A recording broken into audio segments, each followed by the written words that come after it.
السلام علیکم ناظرین، ایڈوکیٹ محمد بلال سعید آپ کی خدمت میں حاضر ہوں۔ ناظرین، آج ایک نئی انٹرسٹنگ اور انفارمیٹیو ویڈیو کے ساتھ آپ کے سامنے پیش ہوا ہوں۔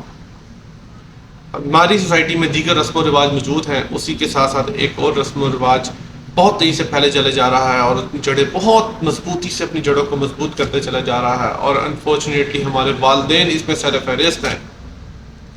اس کانسپریسی کے اندر ہمارے والدین سارے فہرست ہیں، اور ہمارے چوک چوراہے چبارے ان کی جو بیٹھک کا موضوع ہے وہ یہی موضوع ہے۔ ہاں جی، میری مراد میری بہن میری بیٹی کا حق وراثت ہے۔ ناظرین، ٹاپک پسند آئے پوری ویڈیو لازمی دیکھیے گا، ویڈیو پسند آئے تو اس کو شیئر لازمی کیجیے گا۔ ناظرین، سٹوری ایسے ہے کہ ایک والدہ ہے جو کہ معذور ہے، اس کے 5 بچے ہیں، 2 پراپرٹیز ہیں، اور جو ایک بیٹی ہے وہ شادی نہیں کرتی کہ میں اپنی والدہ کی خدمت کروں گی، میں اگر شادی کر گئی تو میری والدہ کی خدمت کون کرے گا، اور وہ اپنی جوانی کا ایک بیشتر حصہ جو ہے وہ اپنی والدہ کی خدمت میں گزار دیتی ہے، اور تقریباً جب اس کی والدہ فوت ہوتی ہے تو اس کی ایج جو ہے وہ اراؤنڈ 40 ہے، 40 سال، اراؤنڈ 40 ایج ہے اس کی۔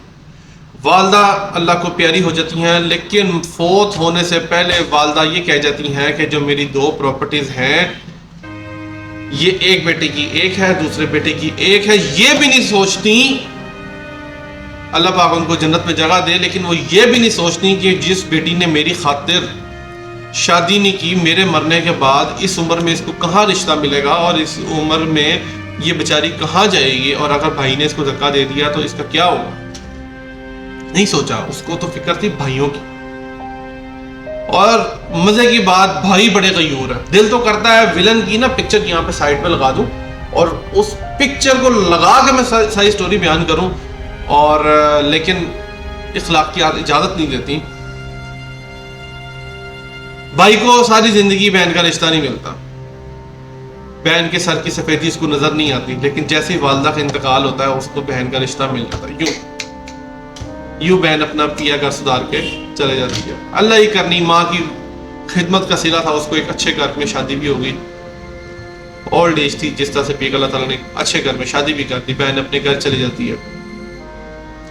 اللہ کی کرنی، ایک جو بھائی تھا اس کی شادی نہیں ہوئی تھی، اور وہ بغیر شادی کے فوت ہو گیا۔ جب فوت ہو گیا تو اس کا جو حصہ تھا وہ واپس سارے بہن بھائیوں میں آ گیا۔ تو بہنوں نے کہا کہ بھیا، جو والدہ کا فیصلہ تھا ہمیں منظور ہے، یہ گھر آپ کا، لیکن جو دوسرے بھائی کا گھر ہے اس میں جو حصہ ہے وہ ہمارا ہمیں دیا جائے۔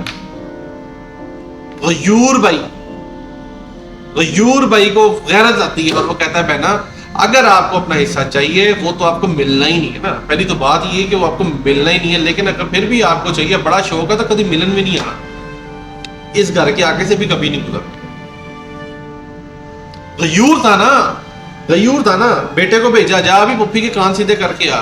بیٹا گھر آتا ہے، پھوپھی کے دروازے توڑتا ہے، ماں بہن کی بڑی بڑی گالیاں نکالتا ہے اور کہتا ہے کہ لالچی ہو، لالچی لوگوں، ہمارے گھر پہ نظر رکھتے ہو، ہمارے باپ کی وراثت پہ، ہمارے دادے کی جگہ پہ جو تم نظر رکھتے ہو، اور بھیڑ بکری ہو، کیا کرنے آئی تھی تم یہاں پہ۔ خیر، جو بھیڑ بکریاں تھیں وہ میرے پاس آتی ہیں، وکیل صاحب اب ہم کیا کریں، موٹے موٹے آنسو کے ساتھ، they were crying،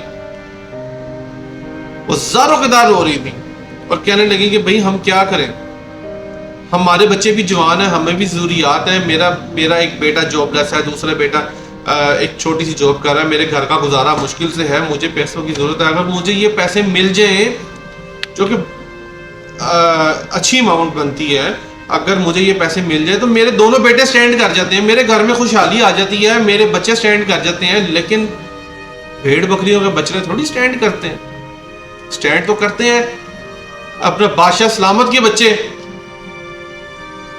جن کے لیے ان کے والدین نے سوچا ہوتا ہے، ان کے بچے سٹینڈ کرتے ہیں نا، جن کو تو والدین نے منڈا ہوتا ہے کسی کے اوپر، ان کے بچے تھوڑی سٹینڈ کرتے ہیں، ان کو تو والدین نے کسی کے سر پہ منڈ دیا، جاؤ تم یہ ہمارا بوجھ تم سنبھو، ہمارا بوجھ سنبھالو، وہ تھوڑی سنبھلتے ہیں۔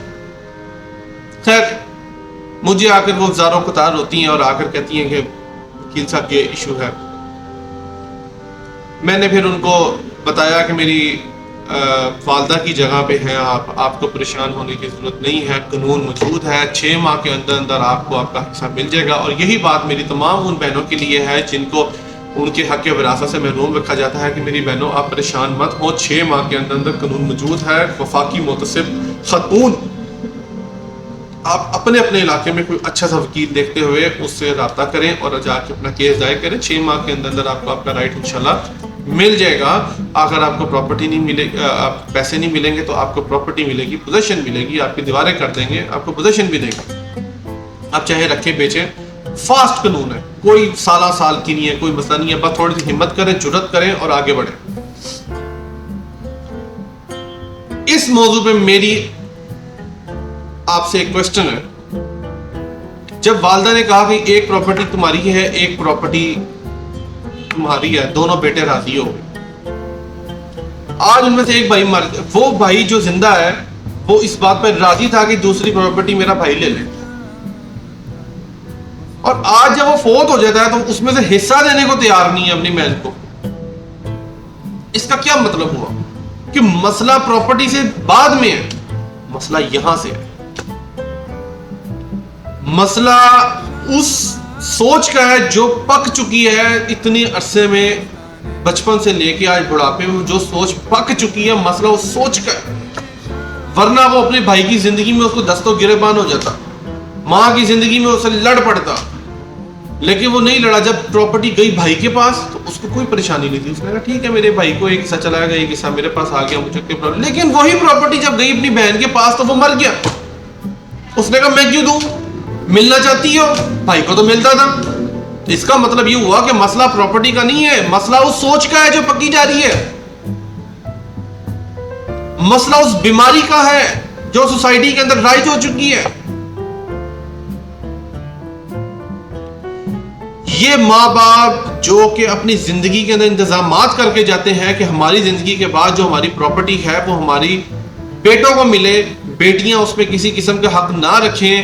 ہمارے اپنی سوچ کی بات ہے نا، شرع سے ٹکراتے ہیں، نیچر سے ٹکراتے ہیں، قانون سے ٹکراتے ہیں کہ جی وہ ہمارا دماد پڑ جائے گا، ہمارے نواسے نواسیاں پڑ جائیں گے، وہ جناح صاحب وہ کھا لیں گے، وہ پی لیں گے، کمایا اسی تھے وہ کیوں انجوائے کریے. ایک پارٹی کما رہی ہے لو جی، دوسری پارٹی کیوں انجوائے کریے جی، وہ ایسے ہے وہ ویسے ہے. یہ اپنا مائنڈ اپلائی کرتے ہیں، سوچتے ہیں ہم ارسطو ہیں، اپنے آپ کو ارسطو سمجھتے ہوئے اپنا مائنڈ اپلائی کر کے وہ اس چیز پہ کرتے ہیں. ساری زندگی ذلیل ہوتے ہیں. جن بیٹوں کے لیے کرتے ہیں وہ زندگی میں ان کے جانے کی دعائیں مانگتے ہیں. وہ چلے جائیں تو قبر میں سال جھاڑو نہیں پھیرتے، قبر بیٹھ جائے تو کہتے ہیں یار گورگن تو آپ ہی کر دے، کرنی نہیں تو پہ رہنے دیں. زندگی میں بھی رسوا ہوتے ہیں، زندگی کے بعد اللہ کے حضور بھی رسوا ہوں گے. اور میں آپ کو ایک بڑی کلیئر کٹ پیرنٹس کے لیے میرا ایک میسج ہے کہ اگر آپ زندگی کے اندر یہ فیصلہ کر جاتے ہیں کہ میری جو پراپرٹی ہے اس کا یہ وارث ہے، اور اس ڈسٹریبیوشن کے اندر آپ کی بیٹیاں شامل نہیں ہیں قصداً، اس ارادے کے ساتھ کہ ہم نے بیٹیوں کو نہیں دینا، ہم نے بیٹوں کو دینا ہے، اس ارادے کے ساتھ قصداً آپ کی زندگی کے اندر جو آپ کی ڈسٹریبیوشن ہے اس کے اندر آپ کی بیٹیاں شامل نہیں ہیں، تو آپ اپنے علاقے میں کسی مولوی ملا سے مشورہ کیجئے گا. وہ آپ کو یہی بتائے گا کہ قبر میں کوڑوں کے لیے تیار رہیں، کوڑوں کے لیے تیار رہیں، سانپ بچھو کے لیے تیار رہیں. آپ نے وہی کیا جو ایک حق سلب کرنے والا انسان کرتا ہے. آپ نے اپنی اولاد کو اولاد نہیں سمجھا، آپ نے بیٹی کو بیٹی نہیں سمجھا، بیٹی کو بوجھ سمجھا. اور کئی لوگ ایسے ہیں جو کہ غیر دانستہ طور پر یہ کام کر چکے ہیں اور کر کے چلے گئے ہیں، اللہ کو پیارے ہو چکے ہیں اور ان کی اولاد بڑی اچھی ہے. میری ان لوگوں سے گزارش ہے اگر آپ کے پیرنٹس ایسا کوئی کام کر گئے ہیں تو آپ دل بڑا کریں، اپنے والدین کے آسانی کے لیے ہاتھ سے چیز چھوڑیں، تھوڑا چھوڑ دیں، بہن کو راضی کریں، بیٹی کو راضی کریں، اس کو بلائیں، اس کو بتائیں کہ بیٹا یہ پیرنٹس نے غلطی کی تھی لیکن میں چاہتا ہوں کہ ان کے لیے کوئی سختی کا سامان نہ بنے، یہ کچھ پیسے آپ رکھ لو، کچھ پراپرٹی آپ رکھ لو. وہ بیٹے جو چاہتے ہیں کہ ان کے پیرنٹس کی اگلی منزل آسان ہو، مسلمان ہے، مسلمان اگر وہ چاہتا ہے اس کے پیرنٹس کی اگلی منزل آسان ہو، وہ لازمی یہ کام کرے. ورنہ وہی ہوگا، ان کے ساتھ جو ہو رہا ہے وہی کام پھر آپ کے ساتھ کر دو۔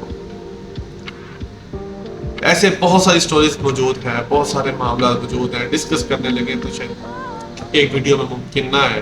اگلی ویڈیو میں انشاءاللہ آپ کے ساتھ نئے ٹاپک کے ساتھ حاضر ہوں گے، نئی سٹوری یا نئی کیس کے ساتھ آپ کے ساتھ حاضر ہوں گے۔ اسی کے ساتھ اپنے میزبان کو اجازت دیجیے، اللہ حافظ۔